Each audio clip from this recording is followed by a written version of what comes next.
Bonjour à tous, merci de la confiance. Vous savez, la première chaîne YouTube à travers les mondes télé, Tchango. Dans un essai mingi, Nabino, entretien et allélo, Toyambi pour Nabino. Partin n'a pas perdu les élections, il a gagné les élections.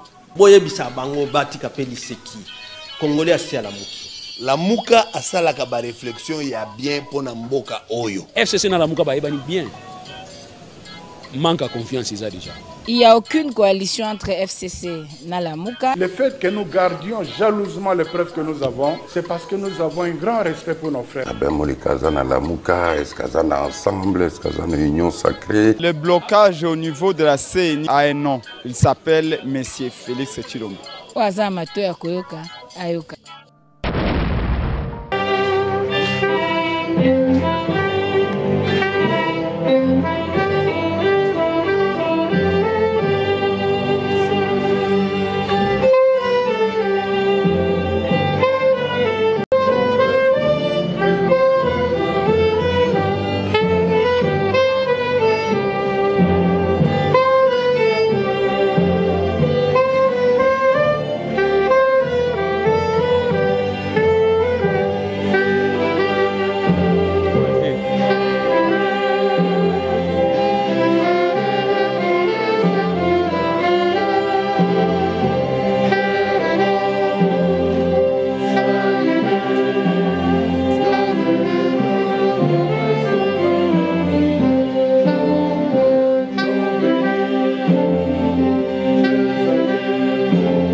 Si vous êtes là aujourd'hui, c'est parce que vous avez reçu l'invitation du réseau citoyen Pona Congo.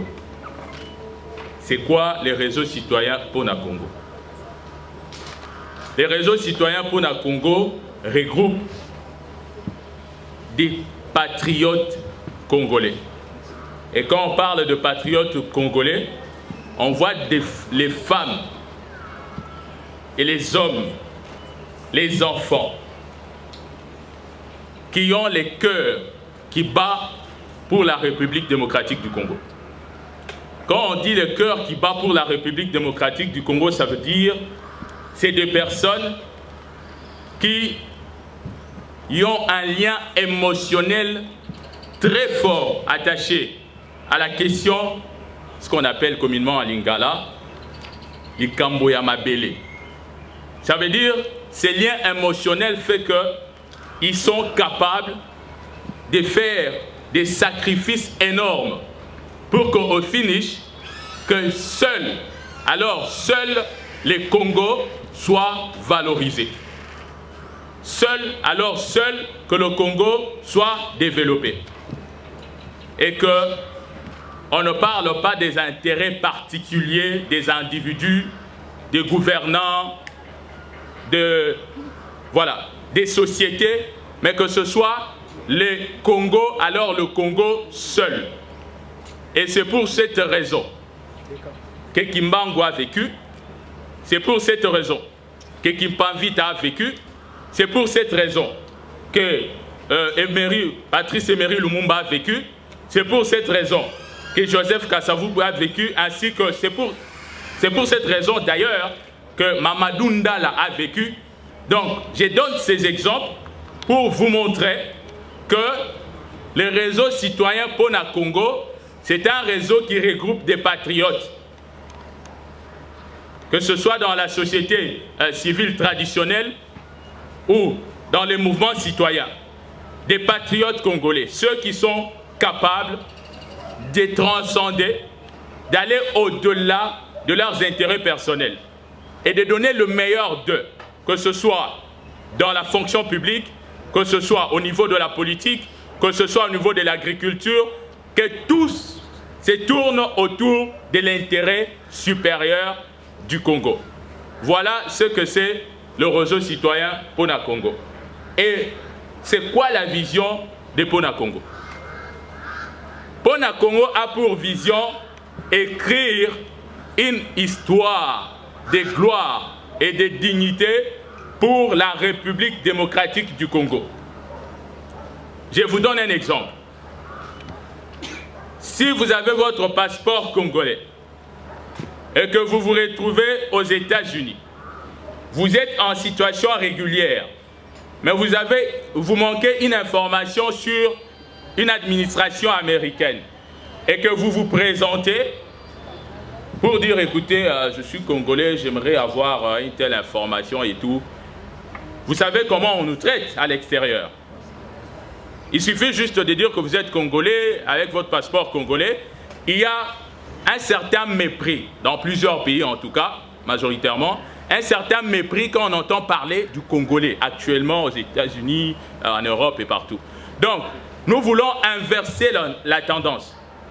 Inverser la tendance, c'est faire en sorte que quand on entend parler d'un Congolais, de la RDC, que l'on ait cette fierté-là, qu'on ne courbe pas les chines, mais qu'on ait des torses bombés pour dire nous sommes des hommes, nous sommes dignes, nous sommes intègres, il s'agit des valeurs. Alors pour parler des valeurs, je vais revenir sur les 4 valeurs fondamentales qui caractérisent les réseaux citoyens Pona Congo. Nous avons la première valeur qui est très importante. Toutes les valeurs sont très importantes. D'ailleurs, il y a une interdépendance. C'est l'engagement. C'est l'engagement. Nous ne pouvons pas prétendre construire ou écrire un nouveau Congo digne et glorieux si nous ne nous engageons pas. Il faut que nous puissions nous engager. Il faut Tomi Kotisa na makambo yango. Il faut tozwa likambo yango neti ya biso moko. Eza likambo ya makila, eza likambo ya mabele. Il faut tout ça la sacrifice jusqu'au sacrifice suprême s'il le faut. L'engagement. Et valeur yami balé ezali responsabilité. Et sengeli tozwa responsabilité na biso totika kofunda gouvernement, totika kofunda Occident, totika kofunda aux mains noires ezana sima ya makambo ya Congo. Nanu biso moko to sala nini. Il s'agit ici, quand on parle de la responsabilité, de rompre avec les cycles de la victimisation. Totika koloba ono tozali pauvre parce que ba oyo basala biso boy. Tozali pauvre parce que basala biso boy. Tozali pauvre parce que traumatisme ya colonisation et sali boy. Et sengeli tozwa responsabilité na biso à tous les niveaux. Na commune na biso, na quartier na biso, na avenue na biso, na ville na biso, na mboka na biso, mobimba. Et sengeli to s'imprégner na idéologie o ya Pona Congo. Troisième valeur, auto-prise en charge. Auto-prise en charge elingi koloba boye. Et sengeli biso moko to développer ba compétence, to développer leadership, to développer onyonso et sengeli poto s'épanouir. To zelate batu mususu baya ko salela biso pour tout s'épanouir. Mais épanouissement, ezana nous likambo, il y a auto-prise en charge. Et auto-prise en charge, et sengeli, toute action sur développement, il y a ma compétence. Au coquille, se prendre en charge, c'est ce qui aux alliés goï-goï. Et l'ingi qu'on va paresseux. Donc il faut qu'on tient action sur développement, il y a leadership, développement, il y a ma compétence. Pour être toko kanako tonga otobengi, un Congo digne et glorieux. Oh Yasuka, ezali unité. Unité elingi koloba boye. Mboka monene lokola Congo na 450 ethnies. Tozali ebele, diversité ezali ebele. Ba langue nationale déjà tozali nango 4. Oh elingi koloba tokoki kotonga mboka te na ba division. Obiso baluba to sangani boye poto tongamboka. Ça ne peut pas se faire. Biso ba tete la biso ba bangala biso to sangani boye pona kotonga. Ça ne peut pas se faire et le développement ne sera que retardé et c'est l'intérêt du Congo qui sera tout ça va agir au détriment de l'intérêt du Congo. C'est comme ça qu'on met l'accent sur le patriotisme. On met l'accent sur le patriotisme et la transcendance des intérêts des tribus pour privilégier l'intérêt supérieur de la République démocratique du Congo. Wana ezalaki présentation ya réseau Otobengi Pona Congo. Sikoyo Tokolobela contrat social. Nini Tobengi contrat social. Réseau Pona Congo na cadre ya vision na yango oyo touti koloba sikoyo na cadre ya na promotion ya ba valeur nango oyo touti koloba sikoyo et réunissaki ba acteur majeur ya société civile ebele ba organisation traditionnelle ya société civile oyo formelle na ba mouvement citoyen Lusha Filimbi na ba mouvement citoyen Mususu de bongo to salaki consultation populaire. Soki na lobi consultation bozongi si populaire. To salaki consultation populaire. Nazo kabinote. To salaki consultation populaire. La sengi tozongi sapo consultation populaire lingi koloba entre biso ba citoyen to se consulter. Biso to sangani sans ba politique. Potoye ba biso moko nini toza nango bosenga. Ba priorité na biso ezali nini. Est-ce que ba élection eza vraiment prioritaire pour na biso? Est-ce que depuis to banda ko sala ba élection na mboko yo? Est-ce que zala esila? Zala esila te. Est-ce que banzela ba infrastructure ya malamu etongama? Etongama te. Est-ce que kimia na mboka na biso na est ekota depuis to banda ko sala ba élection? Ekota te. Yango to sangani to lobi to sala consultation populaire. To sala nini? Consultation populaire. To sala nini? Consultation populaire. Consultation populaire. Yangwana to sala ki consultation populaire. To recueillir ba avis na 35 villes ya République démocratique du Congo, mboka na biso. Na 145 territoires au Yambo Canabiso. Donc, résultat de la consultation populaire, Yangwana Ezali au Tozali Kobenga, le contenu du contrat social. Bon côté? Oui. Le contenu du contrat social.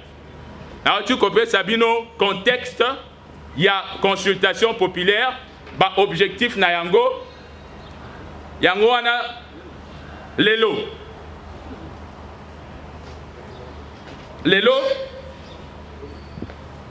en collaboration, na prix Nobel Yambo Cannabiso,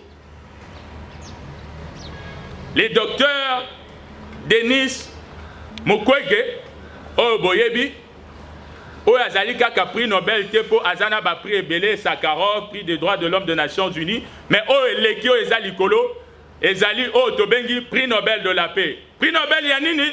Prix Nobel de quoi? Aliment. Mais est-ce que Kim Ezambo Kanabiso? Ce qui biso tozali na prix Nobel de la paix et que tozangi kimia na mboka na biso elingi koloba nini ba oyo bazali kotala biso bakochola to bakochola biso te bakoloba na biso tala batu oyo ba congolais bazali na prix Nobel ya kimia na kati ya mboka na bango kasi bazangi kimia et yango to sepelaki na disposition. Il y a un prix Nobel de la paix.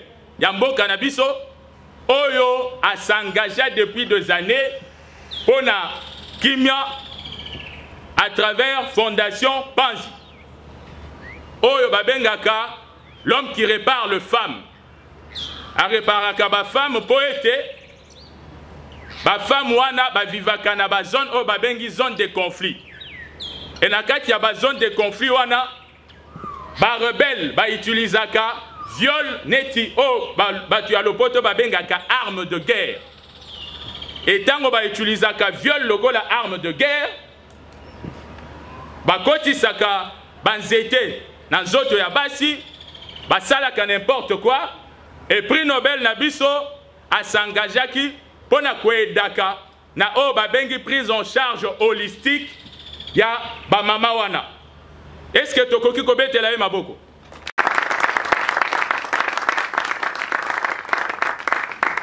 Yango wana tango po aya ko signer contrat social oyo na kati na yango ezali na ba engagement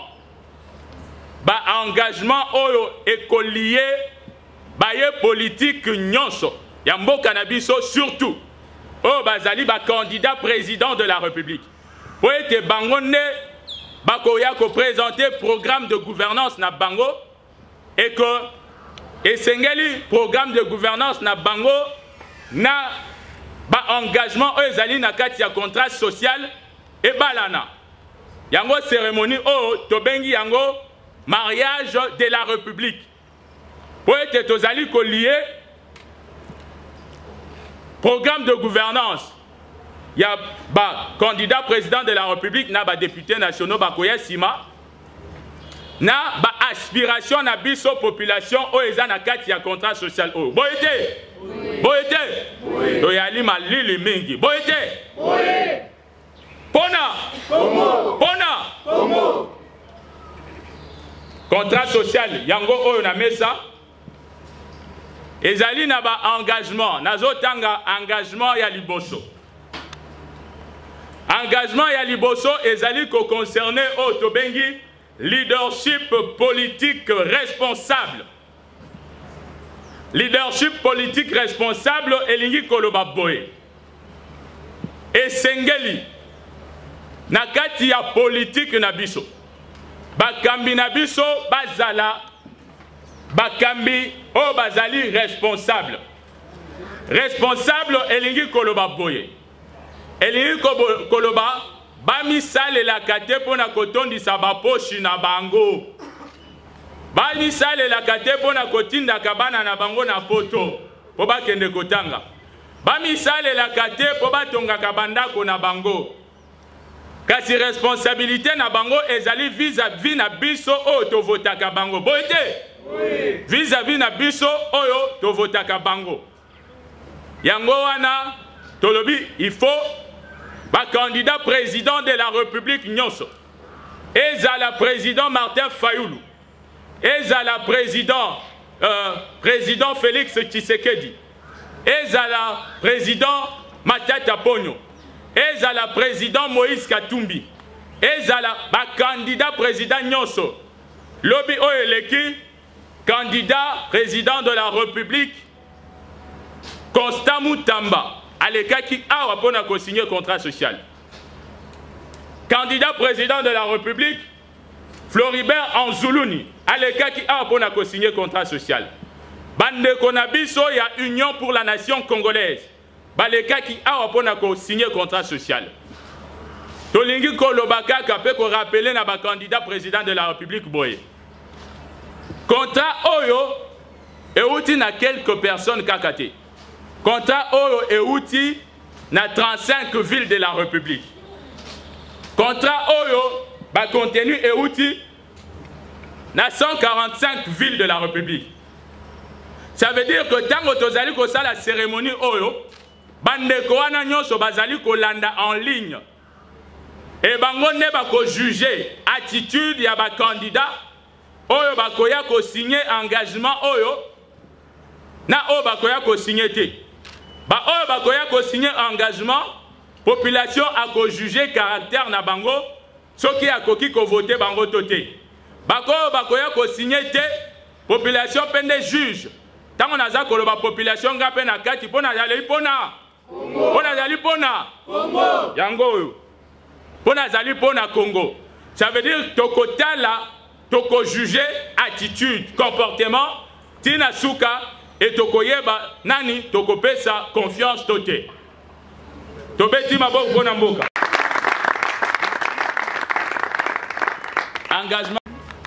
Engagement ya mibale. etali lutte contre la corruption, etali globalement autobengaka bonne gouvernance. Soki tolobeli bonne gouvernance, eza un lien direct na obabengi transparence dans la gestion de la chose publique. Boyete. Oui. Transparence c'est li koloba.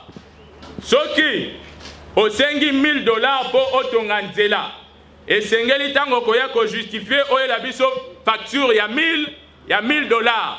Toye ba pe $1000 wana est-ce que ndeko na yo nde ayaki na entreprise na ye to les entreprises au lancaki appel d'offres au recruter selon procédure ya ba marché public ya mboka na biso. Corruption na mboka na biso eleki. Tozali susu na confiance tellement te na ba institution politique na biso, na ba institution judiciaire na biso po ete corruption eleki. Yango wana lelo contrat social oyo ezali nécessaire, il faut ba candidat nyonso ba signer yango. Tozongesa ba candidat nyonso ba sala nini? Ba candidat nyonso ba sala nini? Oya ko signer te to ko sala nini?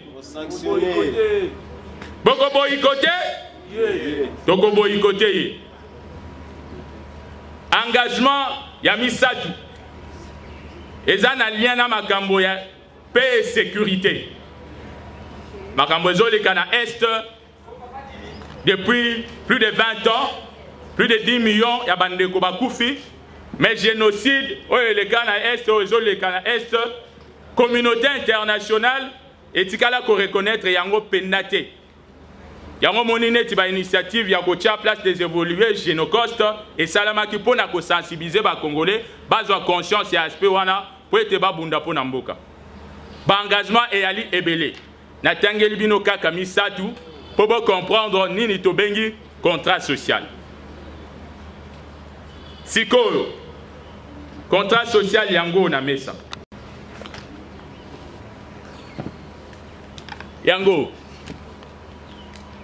contrat social yango ba données statistiques techniques nyonso o eza factuel po bango balingaka lopoto mingi. Factuel elingi koloba toche ba émotion te et ali makambo ya solo tokendaki na population to collecter ba données ba expert ya statistique ba analyser qu'analyse quantitative na analyse qualitative ba bimisi ba données exact fiable yango.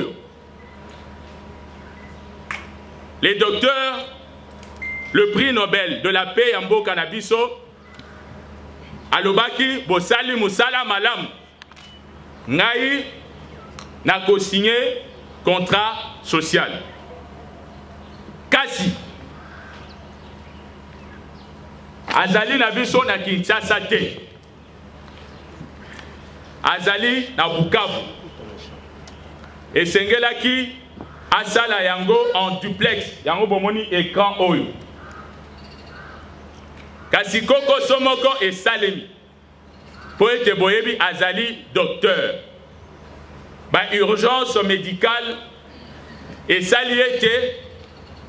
Comme nous avions débuté depuis hier avec les lancements des signatures pour le contrat social, hier nous avions commencé avec quelques candidats présidents de la République, notamment Constant Moutamba, M. Floribert Anzoulouni et l'UNC qui était représenté par le conseiller spécial. Alors aujourd'hui, nous devrions avoir le docteur Denis Mukwege qui jusqu'au vers l'heure à laquelle il devait intervenir était prêt. Mais malheureusement, comme vous le savez, le docteur était tout d'abord quelqu'un qui exerce un métier qui demande qu'il soit là à tout moment. Il a eu un cas d'urgence. Vous savez que dans la partie est de notre pays aujourd'hui, elle fait face à des agressions. Aujourd'hui, il a dû entrer dans le bloc opératoire pour intervenir face à un cas qui est venu à l'hôpital Panzi. Voilà pourquoi le docteur n'a pas pu intervenir. Mais il nous promet de revenir vers nous le plus tôt possible parce que lui, il tient vraiment à signer le contrat social et c'est ce que nous voulons qu'il signe. Nous prions le docteur de revenir vers nous le plus vite possible également. Est-ce que cela n'entache pas la bonne image de ce contrat social? Non, non, ça n'entache pas la bonne image du contrat social du simple fait que le docteur était prêt. Malheureusement, c'est qu'il a connu un problème, il y a eu une urgence. Nous le savons tous qu'à dans l'est du pays, il y a des agressions et il était face à un problème. Il y a eu un cas d'urgence qui est venu et il nous a rassuré qu'il reviendra vers nous dans le tout prochain jour pour qu'il puisse signer le contrat social. Alors, quelle est la suite des événements?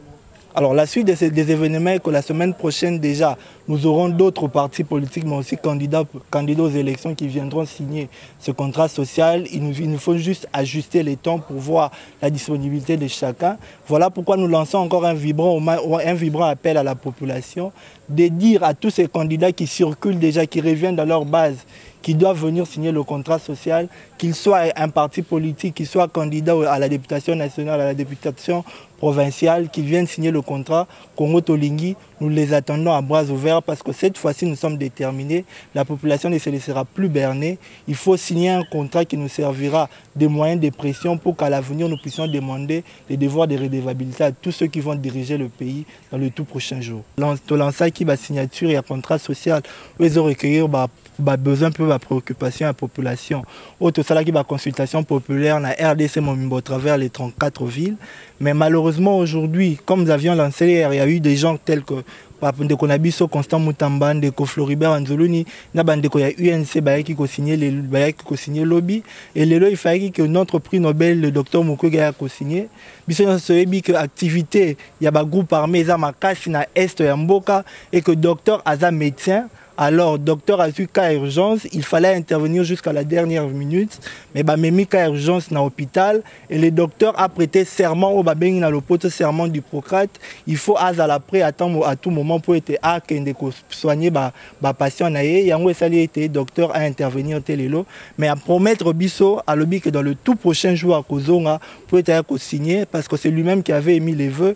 Peut akoya ko signer ndenga lobeli biso yango pe tozo senga population bino oboza na bandako bino oboza partout boye bisa ba candidat onyeso bazongi déjà na ba fief ba o babunga ki bazongi na ba oya sika avant baya bopesa bango ba voix na bino baya na ko signer contrat social o ezo recueillir ba besoin pe ba priorité na biso bopesa moko te voix ceux qui a signé le contrat social au tobengi Congo Tolingi te population yon des peuples yon de muto pesa ka pouvoir to exercer ka pouvoir na biso na lolenge ya malamu na nzela ya ba élection candidat au komona ko signer contrat social te boye bisaye papa vanda na ndako vanda na bana na yo to kopé sauter pour ebi ba besoin na ba priorité na biso te pour être to ebi ba parti politique na Congo la biso nde ezalaka bango ezali kaka populisme na ba autorité morale alors que projet de société ezate yango tozo senga population zala ekenge esika nyo sokomona candidat ebisaye kende na ko signer na réseau pour na Congo contrat social où ils ont recueillir ba besoin na ba priorité na biso